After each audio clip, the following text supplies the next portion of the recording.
Sa Region 7, ang Department of Trade and Industry, Region 7, pinagi sa Provincial Office sa Negros Oriental, nagipanguluhan ni Director Nympha Marcos Bertuccio, gipahigayong ang paggawad sa Livelihood Seeding Kits, ilalom sa Negosyo Serbisyo sa Barangay Program o NSP, ngadto sa 20 ka mga former rebels nagila sa 302nd Infantry Brigade. Ang Negosyo Serbisyo sa Barangay, usa ka programa sa DTI na mutugod sa mas lapad na abot sa Business Development Assistance, pinagi sa pagbitbit sa serbisyo sa gobyerno ngadto sa mga katawan, pinagi sa ilang paghatag og oportunidad sa pakigsosyo ngadto sa mga dunay kalabot na local government units, government agencies ug DTI officials. Isip membro sa Negros Oriental Task Force and Local Communist Armed Conflict, ang DTI Negros Oriental gitutukan ang pagpalambo sa livelihood and business environment sa hilit na barangay, pinagi sa paghatag og prioridad sa mga kanhi rebelde aron sila makabalik na sa katilingban ug mahimong produktibong parte sa komunidad.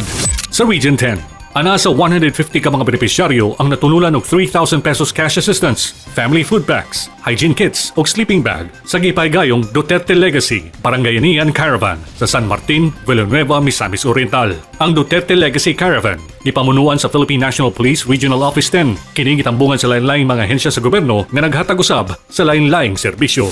Sa Region 13, aron mahimong primerang commodity crop ang abaca sa Surigao del Sur, ang Department of Agriculture, Philippine Rural Development Project, may turnover sa consolidation ug storage building, na dunay kauban na stripping machine ug duha ka motorsiklo ngadto sa San Isidro Farmers Cooperative sa Barangay San Isidro, Lianga, Surigao del Sur. Ang maong bodega mosuporta sa abaca fiber consolidation and marketing project sa PRDP nga mokantidad og kapin sa 4 billion ka pesos. Sukad sa paglambigit sa abaca production tuig 2013, ang maong proyekto mopakusog sa abaca production sa Sifamco, pinagi sa access ngadto sa post-harvest facilities. Din mo pakusog-usab sa ilang produksyon o kitaon. Ingon man, kini mo pataas sa kita sa kooperatiba ngadto sa 20% ug ang kita sa mga mag-uuma naa sa kinaubsang 5% matag tuig. Ang maong proyekto moinganyo sa uban pang individual sa komunidad na mulakip og mahimong membro na mulugway pa sa kadaghanon sa mga membro sa co-op na sa pagkakaron anaa sa 70.